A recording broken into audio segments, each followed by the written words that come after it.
I just don't understand it. What, like, I'm an artist, so my handwriting's bad. I just wanted to be like, you just don't understand my brilliance. Scarf. So, anyway, up with the flight. I'm already afraid of flying, and we had lots of turbulence because Jesus loves me. And anyway, the guy next to me, we're shaking all over the place, and this guy orders, he stops the flight attendant and orders hot tea. No! Nobody's that British. Nobody's just like, excuse me, I've been enjoying this wibbly-wobbly space bus, and I would like to honor the Queen with a spot of tea. No, not cool. And then, well, she brought the tea, he didn't spill it, I'm an asshole. Moving on, the other flight attendant was this cute guy, and that was great, and he was coming down the aisle, and he was like really nerdy and really gay. Like, as gay nerdy as being balls deep in Steve Urkel. So, and he had a lisp too, so, like, he would come around and he was giving peanuts out. He was like, excuse me, would you like some peanuts? What? Do you want peanuts? I knew what he was saying, but I just wanted to, like, screw with him. He was like, well, he ordered a scalding tea. How about we go make some hot coffee? I like my coffee like my men, filled to the brim with cream by college dropouts.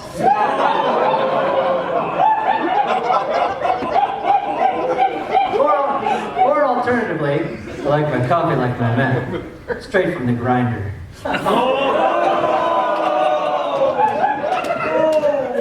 So, anyway, yeah, obviously I'm gay.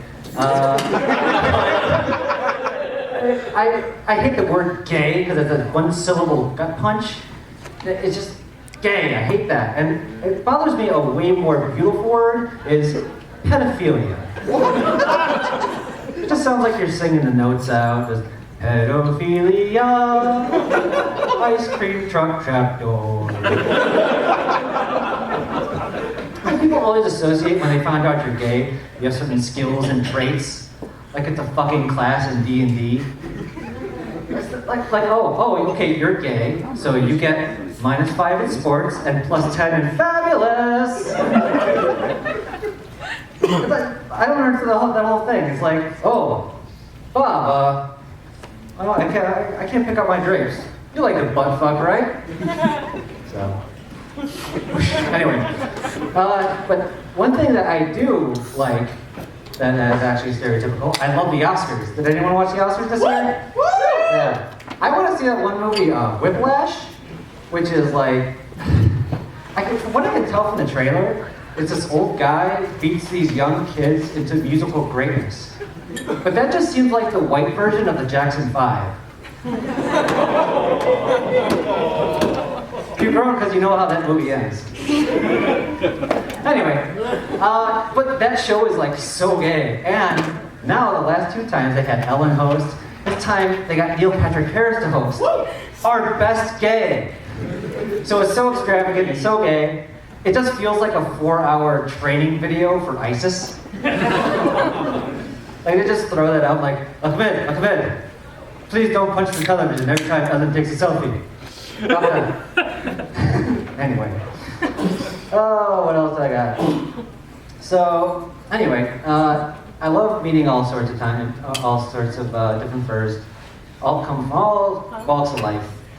I always thought, what if there was a furry president of the United States? 11 a.m. tomorrow. We wouldn't know. There could have been. We wouldn't know. I'll try downstairs. You know, Theodore Roosevelt was all like, bully this and bully that. He could have put on a bull costume. His wife put on a Matador outfit with a red cape above her snatch.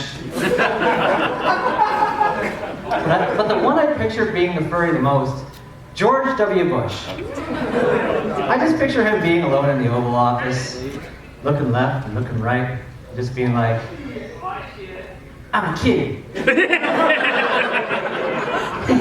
Yeah. Iraq is my personal sandbox. And he gets out, Obama, clean up my shit.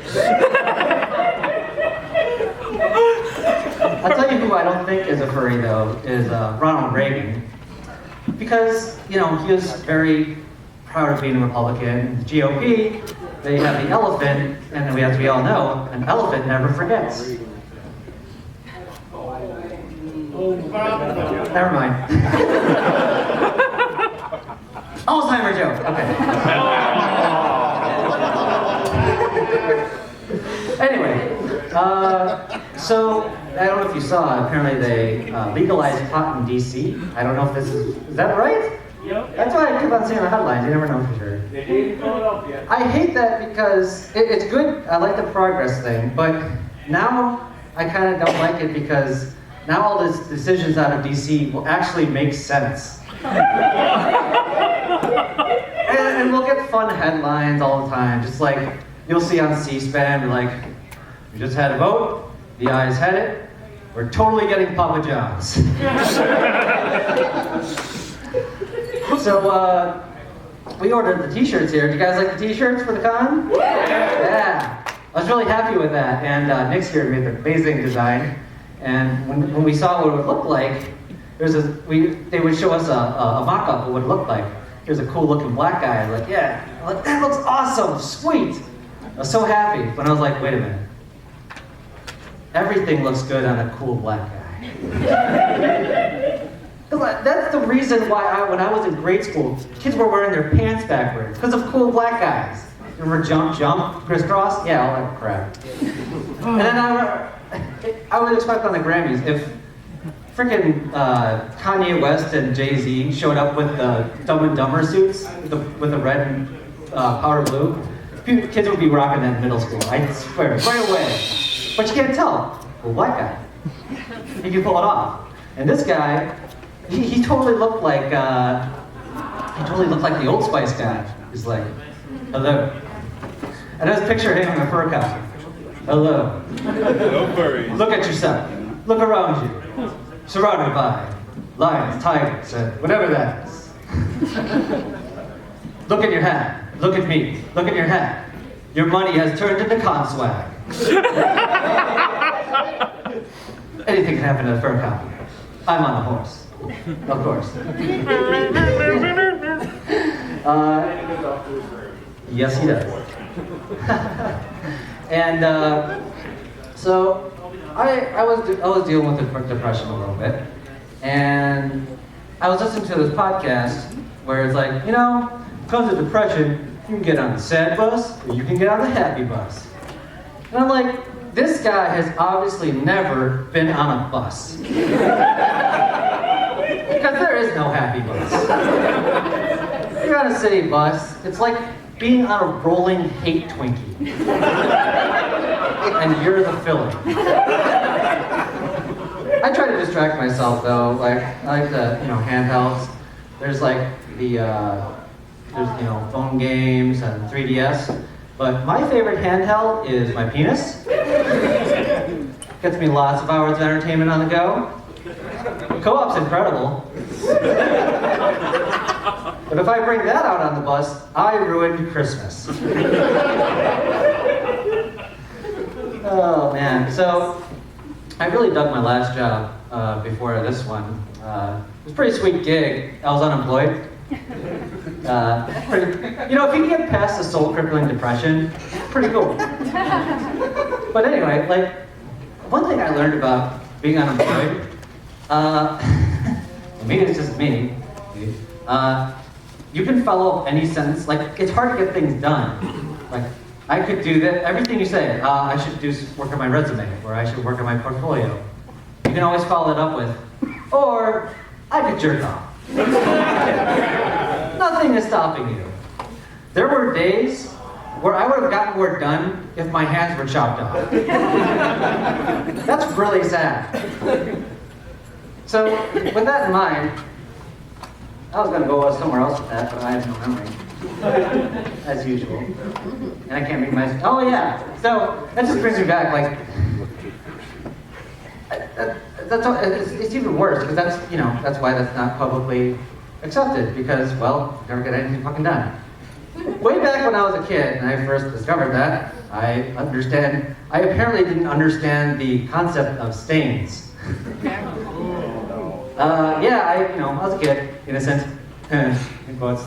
And one side of the comforter, I would do my thing right before I go to bed. One side of the comforter was completely black. That was the face down side. One day, my mom came in and, I gotta do laundry.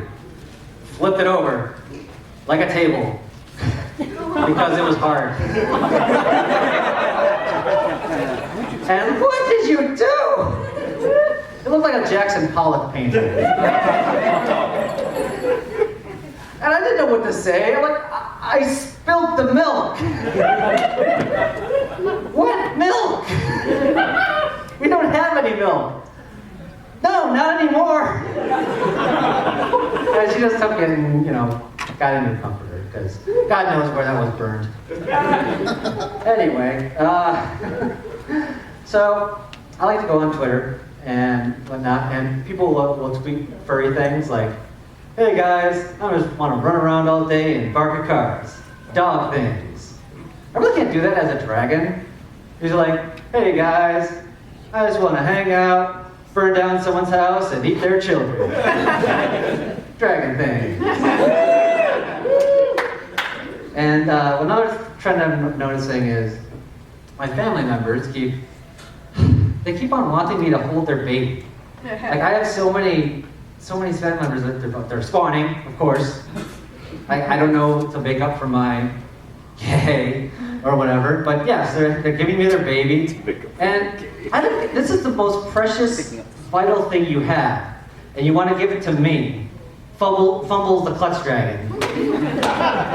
Look, I drop my phone all the time, and I love my phone.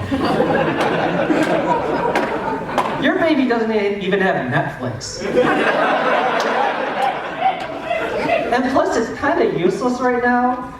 Like, human baby is kind of like a magic carp. It's got to evolve until, it grows up and it can kill everything. So, that's what made me think. Animal babies are so much better than human babies. Am I right? Yeah! Thank you. All right. Because an animal baby can do, cool stuff, right out of the box. And getting a baby is like buying a cup. I'm glad you got that. Whereas an animal baby, they can do stuff right out of the box. And a human baby, it's like buying a console at launch. It just can't do anything yet. So I'm just gonna leave that there. Oh yes. So I have a thing I do where if I see something I can't believe exists, I want to buy it. I call it the Sky Mall effect. Sky Mall is an amazing thing on planes that just products you can't believe exist. And I bet you're like, Xander, please tell me you don't own a shake weight. No, I own 2 shake weights. Look, you might think that's funny, but when Skynet takes over everything, guess who can jerk off 2 Terminators at the same time? This guy. Oh my God. How am I doing on time? What time is it right now? 2 minutes, good. Real quick. This past year was the World Cup, and what that taught me is I kind of like the World Cup because as a guy from Chicago, it teaches the rest of the country what it's like to be a Cubs fan. There's no real chance of us winning. Everyone's it's all excited every year. But we have to get people more interested. So I was saying, the way we get Americans interested in soccer is change the rules. What if the goalie had a gun? Just be like, here it comes down the field. He was coming right for me. I was just standing my ground. The guy had a shirt that said Razzle on it. I don't know what that means. Like Brazil. Anyway. Last thing, real quick. I have a quick ghost story for you. I did a Christmas story last time. I have a ghost story for you now. So pretend it's in October. Me and Alkali were laying down. We were very tired. And out of nowhere, in the middle of the night, I saw a poltergeist emerge from my ass. I know that's confusing. And I know I could have just said, I farted. But that would be like saying, New Orleans had rain. This was a crime against humanity. Right away, it went through the whole house. And apparently this is what happens if I just have beer for dinner. I felt like a mutant that had just learned his new superpowers, but had accidentally killed his parents. And Alkali is a sound sleeper, right? Okay? He's just sitting there, it's like, okay, you try to wake him up. Like, Alkali, ISIS is here. This time he just shot right up like, did you shit the bed?